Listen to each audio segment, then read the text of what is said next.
I remember standing in front of this block of wood and being terrified.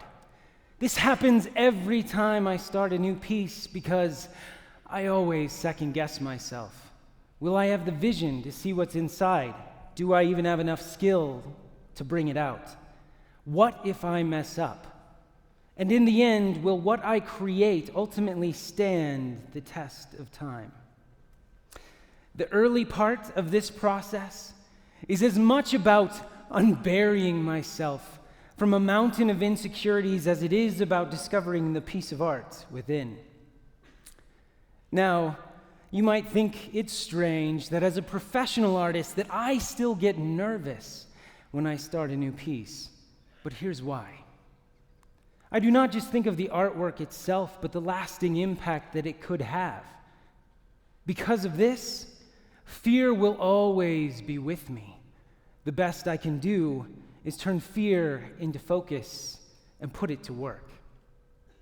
If I do my job well, then what I create could potentially outlive me. And maybe, just maybe, it'll bring joy and inspiration to many more people across its longer lifetime. That's my motivation, and it becomes the driving force that keeps me going. Somewhere along the way, this block of wood makes that almost magical transition where it becomes a work of art. But there is still one more leg to this journey. There is still one more turn to this magic trick, and that's when this work of art is no longer just a work of art, but becomes a legacy. I carved these wings for our wedding altar when my wife Hannah and I got married. They now hang above our bed. I've stared up at them many times thinking, where will they go when we are gone? And what will they say to people about the way that we lived and the way that we loved? How will what I create carry my legacy? To me, legacy is the passing and preserving of values, wisdom, and even affection from one generation to the next. And when it comes to art, I believe the pieces that best carry a legacy are the ones that are shaped by the disciplines of the past in the hands of the artists of the present for the benefit of future generations. Thank you. I have an uncanny attraction to old and sometimes even lost art forms.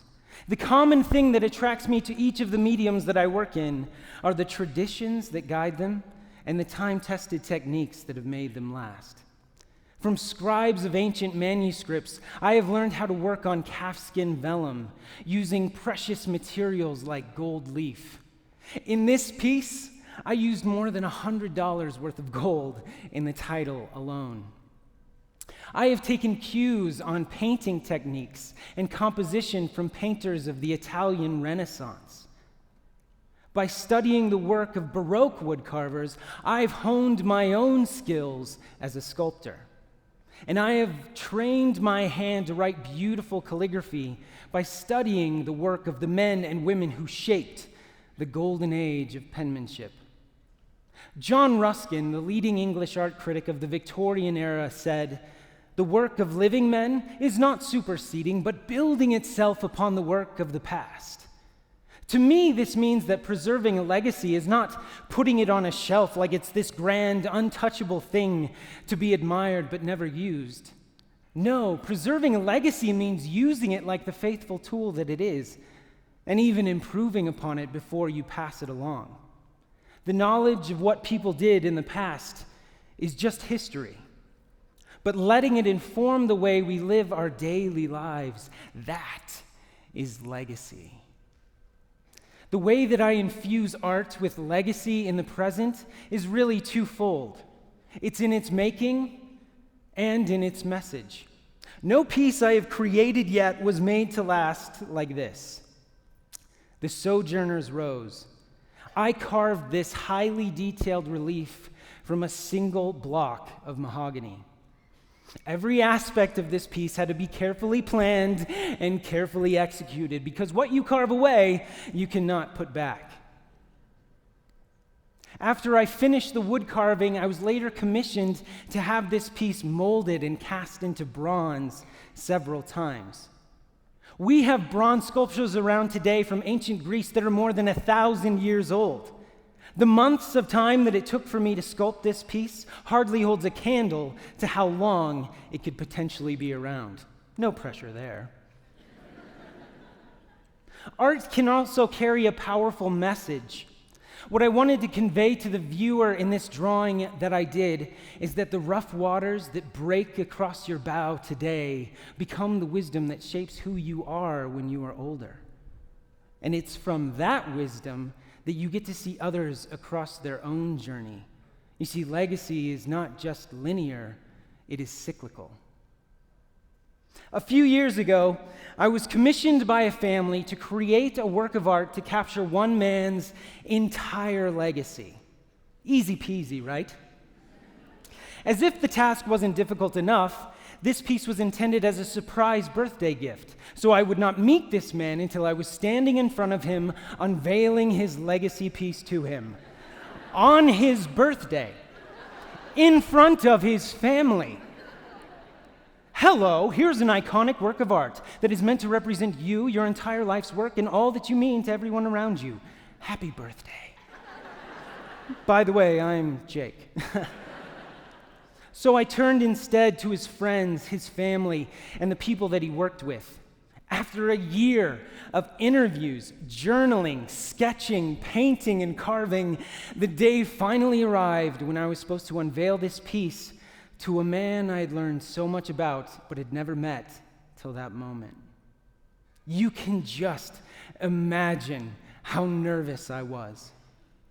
And when I pulled the veil from the piece, he literally gasped. He is an avid collector of American Western art, so that set the theme. The piece, in its entirety, consisted of a 4-foot oil painting encased in a hand-carved frame that was just over 5 feet tall. And it was accompanied with a 60-page leather-bound journal that included all of my notes, my explanation of the entire piece. It also had all of my concept sketches and carving plans. I didn't get much sleep that year. This man was extremely successful, but his road to success was met with challenges every step of the way. So I chose to paint this iconic cowboy going up a steep mountainside on horseback. I thought it should be raining to symbolize the grace that had fallen on him in his life. Grace, like rain, can be life-giving, but it can also be a burden too. And this man did not get to where he was on his own strength, and he knew it full well. So I wanted to portray the horse like those who worked under his effectual leadership, and the way that they faithfully kept their eyes on the path while they entrusted him to look to the challenges ahead. Well, that was the painting. Then it came time to carve the frame. And I started with his shotgun. I carved not one, but 2 shotguns entirely to scale directly after his favorite old gun. But in this piece, I wanted them to stand as symbolic pillars of his legacy and speak to the wisdom of his long vision and the quick discernment of a man who shoots at moving targets in the world of business.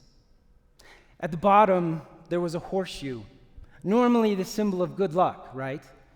But I carved this one broken to say that the measure of his success breaks the context of luck beneath the pounding hooves of good old-fashioned hard work.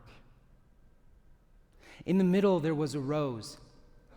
And I carved this rose with petals so thin you could see the light through them. This was meant to symbolize his wife, the apple of his eye, and the good woman worth working for. From her stemmed a vine, and on that vine there was a rose for each one of their children and beloved grandchildren. It tapered off on both ends to the smallest little rosebuds to speak to the future generations that one day would thrive on their vine, though they may never meet them.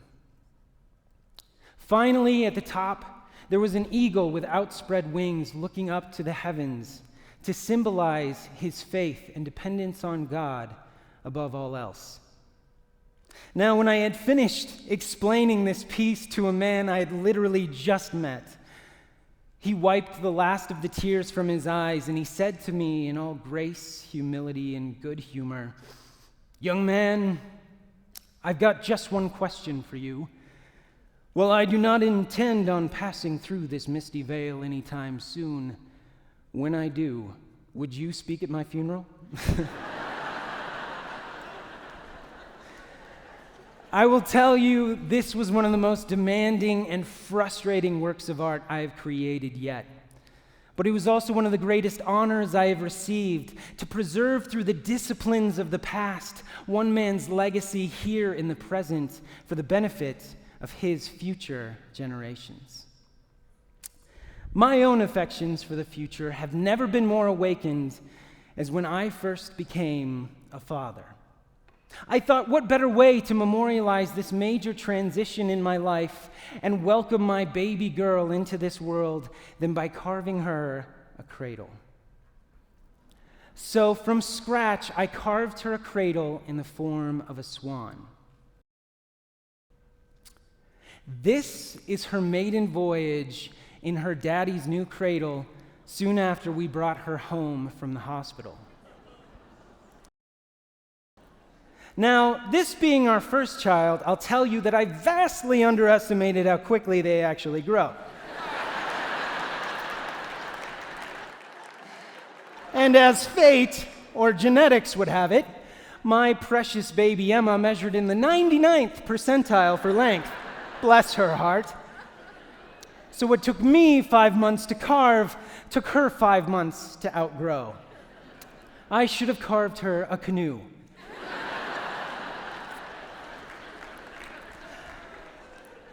But when I was carving this cradle, I was not just thinking of my own children, but my grandchildren and great-grandchildren and the generations yet to come that will be rocked to sleep, if not by my hand, then by my handiwork. You see, art, as it is made to last and made to serve, is as much a gift from our forefathers as it is borrowed from our children.